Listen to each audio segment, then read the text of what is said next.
The Girl Scouts Canoe Trip. If you enjoy my reading, please give me a thumbs up on YouTube or share my podcast with a friend. Thanks so much. Chapter 6: The Accident. It was evening of the second day of their trip. The scouts were seated about their campfire, enjoying the leisure after their day's activities. The flame lighted up the immediate circle and the tents just beyond. But by way of contrast, it seemed to make the blackness of the woods and the water still deeper. "Anybody want to go for a walk?" asked Miss Phillips teasingly. "We want to stay just where we are," replied Marjorie, who was comfortably leaning against Lily's back for support. "Remember that dark forest in Barry's play? Dear Brutus, where everybody went on a summer's night and got things they all wished for," remarked Lily. None of the others had seen the play, and they asked for several questions about the story. "It would take an Edith Evans to tell that story well," sighed Lily. "It certainly was a pretty one. But wouldn't it be strange," mused Marjorie, "if we could go into the woods over there and get our dearest wish? I wonder what mine would be." "To win the silver cup at the races, I guess," put in Ruth. "I'm sure that's my greatest desire at present." Then, becoming very practical, she added, "Now please tell us all about it, Captain Phillips." "Well, I haven't worked out the exact program," replied Miss Phillips, "but I can tell you most of the things it will include. First of all, there will be a race." "With the same two girls together, just as we are now?" asked Alice Endicott. "No, one girl to a canoe for this event. You can't very well sit down when they want to paddle fast. You kneel somewhere in the middle of the canoe. So, if we can't hire canoes there, we will have two races and then let the winner of each compete." "That really would be the fairest thing to do anyway," said Frances, "because we'll be more used to these canoes than any others. Then there will be another event when there are two girls in each canoe and perhaps a relay race.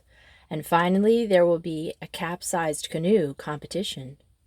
Someone will take the canoe to the middle of the lake and upset it. As soon as the contestant sees this taking place, she is to kick off her shoes and dive into the lake, right the canoe, bail the water out, and bring it safely, with its first occupant in it, to shore. This is undoubtedly the most difficult feat of all." "But how will you decide who has won the cup?" asked Ruth, when Miss Phillips had finished her explanation. "People of Silverton, I mean, to judge the contest." "Mr. Remington?" repeated Marjorie. "Will he be there?" Miss Phillips said, "There now, I have said too much already. Suppose we say nothing more about it. It's time to go to bed anyway." The scouts did as the captain commanded, pausing only to put out the fire. They reserved further discussion of the subject of the matter until they were by themselves. Early the next morning they were in their canoes again, ready to start off. This time Miss Phillips kept her map in view so that there could be no chance of a mistake, and she designated Frances Wright and Ethel Todd, the two oldest girls in the troop, to take the lead. For the next few days they progressed steadily onward, always on the water by 9 o'clock and pausing only an hour for lunch. They continued until 4, and then, with the aid of the map, Miss Phillips watched for the best camping places. All had gone well thus far, and by Saturday morning they were practically on schedule. "Have you ever been over this stream before, Captain?" asked Marjorie, as the canoe set off from the shore together. "No, never," said Miss Phillips. "Well, then how did you know all about making the map and the best sites for our camp and—" The captain smiled. "Mr. Remington, the scoutmaster, took it once and recommended it to me. It was he who made the maps for us." "It certainly is lovely," observed Marjorie. "I couldn't ask for a more beautiful trip." "And don't forget what awaits us at the other end," put in Ruth, with a tone of joyous anticipation. "Except for the water meet," sighed Doris. Do you know, Captain Phillips, the idea of our racing and doing all those stunts sort of scares me. Before all those strange people, I mean. Do we all have to take part? Oh, I wish you all would, though of course I wouldn't absolutely insist, replied Miss Phillips. But really, nobody in Pansy Troop need be afraid. Already I consider you really expert canoeists. Thanks, Captain, exclaimed Ethel Todd, well pleased at the compliment. But of course nobody stands a chance with Marge, said Ruth, rather sulkily, because she has had so much experience. Experience isn't everything, said Miss Phillips. It's deftness, a certain knack, which I can't explain. The canoes were forced to go in single file now, for the stream had become very narrow, and Miss Phillips and Frida took the lead, and the former watching cautiously for rapids, for it was somewhere near here. She thought that a portage would be necessary. Ruth and Lily, in the Water Witch, were the last in the trail. I honestly don't think it's fair about Marge, repeated the former in discontent. Why, Ruth, of course it is. Marge isn't any professional like you make her out to be. What don't you consider fair about it? Ruth paddled more slowly in order to allow those in the canoe ahead to get out of hearing. Just this. I think the whole idea of the canoe meet is not Miss Phillips but Marge. Why should the captain have chosen the thing Marjorie Wilkinson is the most proficient at? You can't tell me it's because Marge paws around her and makes her do just as she likes. Ruth Henry, cried Lily, furious at the slur against her best friend. Are you serious? Yes, I am, Lil. You're blinded by her. Marge can do anything with you that she likes, and you think she's wonderful. But other people don't think so. She's not half good enough for you, I tell you. Ruth lowered her voice and spoke slowly, in hope that her words of flattery might make a deep impression upon the other. You're the most popular girl in our class, Lily Andrews, and everybody knows it. But if you don't pay any attention to anybody except Marge, you'll lose all your friends. Lily was simply dumbfounded at the words of her companion.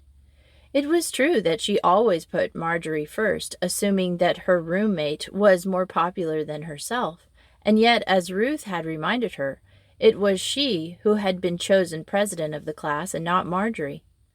Now I think it's all very well to have tests like this sailor's test as a regular part of scouting, continued Ruth, but when it comes to a big meet, which all Silverton will witness, I don't think it's quite fair to select canoeing.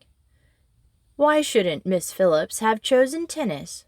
We've never had a tennis tournament. But I thought it was our benefactor who suggested canoeing, not Miss Phillips.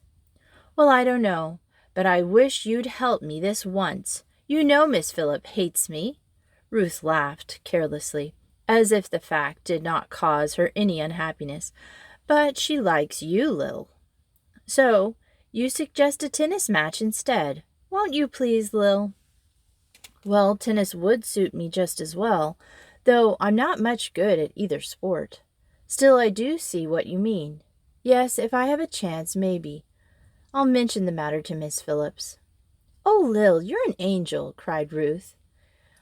All this time, both girls had been so engrossed in the conversation that they had forgotten to paddle. Ruth, however, had continued to guide the canoe until she won Lily's consent to attack Miss Phillips on the subject. Then she gave a little jump and dropped her paddle in the water. She had not noticed that the stream had been swifter and that there were sharp rocks ahead. With her mind still upon the recent conversation, she leaned far over the side of the canoe in order to secure the floating paddle. The canoe, however, driven by the current, swung round and hit against a protruding rock. An instant later, the girls were thrown under the water. The canoe had capsized. Lil, oh, Lil, where are you? Called Ruth, as soon as her head came to the surface. Here, sputtered Lily, her nose and mouth filled with water by the violent ducking. Then a series of violent chokes on her part prevented all hope of replying. Oh, where can the others be? Cried Ruth, grasping at the canoe in despair, and looking wildly about for help. But she saw no signs of the other girls, and the water witch had evidently been progressing more slowly than they had either of them realized. With a desperate effort, they finally managed to turn the canoe about, and pushing it before them, they swam for the shore, which was close by. The waterproof bags containing raincoats, blankets, and supplies were scattered in all directions, headed downstream. "Lil, we've got to get our stuff, or it will sink so that we can't find it." "Oh, what shall we do?" wailed Lily, now able to speak. "Marge, Marge!" she screamed helplessly. In a second, 2 or 3 scouts appeared about 50 yards downstream on the bank. They had already landed their canoes when they heard the cry of distress. But in an incredibly short time Marjorie had pushed hers into the water again and was paddling madly against the current towards the scene of the accident. Seeing, however, when she reached them, that Lily was perfectly safe, with Ruth capable of managing the capsized canoe, she turned about and rescued the bags of luggage. By this time the rest of the party had run along the shore, reaching the scene just as Lily, with drenched clothes and streaming hair, climbed out of the water. Meanwhile, Marjorie continued to fish for the lost articles. "We're safe now. Pull her up, Lil," called Ruth. "Hello, everybody. Weren't we crazy, though?" "It's a swift part of the stream, and there are lots of sharp rocks," exclaimed Miss Phillips, after the scouts had pulled the canoe upon the bank and dumped out the water. "It's near here where we make our portage." "Oh, no wonder. Well, Marge," Ruth watched the other girl direct her canoe to the shore, "did you find anything?" "I saw something or other sink to a watery grave," replied Marjorie. "And maybe I missed 1 or 2 little things, but I guess I got most everything." "We'll have to make a grand dry day," remarked Miss Phillips. "But there doesn't seem to be any good place to pitch our tents." She looked around anxiously, but the banks on either side of the stream were sharply and thickly covered with trees. Suddenly she realized how still everything was. Not a leaf was stirring, not a bird was singing. The girls, too, were absolutely quiet, as if awed by some approaching calamity. She glanced nervously at the sky, and the sun was still shining brightly, but a glistening white cloud was rapidly rising out of the east and increasing in size as it advanced higher into the heavens. A moment later the sun was temporarily obscured. A distant rumble was heard, and there was no doubt about it now. A heavy thunderstorm was approaching. "We'll never get dry," said Lily dolefully. "Oh, Ruth, aren't you getting sort of cold?" And with nothing but wet sweaters to put on. "Here's mine," offered Alice, handing her sweater to Lily, "and I'll go get Flo's." "Thanks," murmured both girls gratefully. "Girls," said Miss Phillips, "I have decided not to attempt to put up tents now. Do you see that barn over there? I think we had better take out our bags and blankets and turn over our canoes and make for shelter. Whoever owns that barn surely wouldn't put us out in the storm." "Suits me to the ground," said Lily. When Marjorie unbarred the bolt of the heavy wooden door, the first big drops of rain were falling from the black cloud overhead. The rusty hinges creaked, and the door swung open, revealing an empty interior of huge proportions. The divisions of the stalls were still standing. The floor of the loft was covered with straw. Although the place was deserted, everything was neat and clean. "I'm just as glad we didn't have to share our quarters with horses," said Alice. "Or cows," said Ruth. "Let's hope nobody puts us out," said Miss Phillips. "As soon as the storm is over, we'll go and see if the house to which this belongs is opposed, for it would seem to me to be wiser to stay here all night than to pitch tents on wet ground, and especially on Lily and Ruth's account." "Oh, don't mind us," said Ruth. "We'll be all right." "Well, suppose you select that stall over there as your bedroom and put on dry clothes. The rest of the scouts climbed to the loft, and seated themselves on some straw near a window so that they might watch the storm. Great claps of thunder followed sharp flashes of lightning, but the girls did not seem the least afraid. Indeed, several of them were sorry when the storm gave indications of subsiding. "Will it be safe to make a fire outside the barn to cook something?" asked Frida. "There's hardly anything on hand that's good cold." "Yes," replied the captain, "if we notice which side the wind is blowing from, and make it so that the sparks blow away from the barn and not towards it." "Oh, here are some dry twigs and a few logs," said Marjorie, who had descended the ladder again and was making a tour of exploration. "Just the thing for a fire." "Good!" cried Frida. "Now I won't have to demonstrate my ability to make a fire from wet wood." The rain had entirely ceased now, and the sun was shining again. Marjorie and Alice offered to make the fire while Frida prepared the supper. Ruth and Lily spent their time rigging up a place to hang their wet clothing, and Florence and Miss Phillips went in search of water. The fire had been blazing brightly for several minutes when a gruff, loud voice suddenly startled the girls from their pleasant conversation. "Who's trying to burn my barn down?" The girls crowded together fearfully, and Frances stood ready to face the angry owner, for, to their dismay, Miss Phillips was still out of sight. "Please, sir," Frances began, as soon as an old man appeared around the side of the barn, "we're being very careful. You see, we made our fire away from the wind." "Oh, you did, eh? Well, suppose you put it right out again." Something in the old man's manner, gruff though it was, reminded Doris of her father, and hardly realizing what she was doing, she put her hand on his sleeve and looked beseechingly into his eyes. "Please don't put us out," she pleaded. "We're Girl Scouts, and we give you our word of honor." At her words and her tone, the old man's anger subsided. She seemed so like a child, asking him for shelter and protection. No one could resist Doris Sands for any length of time. "But, my dear child," he began. A voice behind him interrupted his sentence. The captain had returned to the scene of action. "Please accept my apology," she said, and before he could reply, she told him the whole story. "Why, I understand perfectly," he said.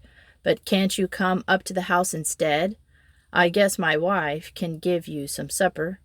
"Thanks," said Miss Phillips. "We shall be glad to accept your invitation.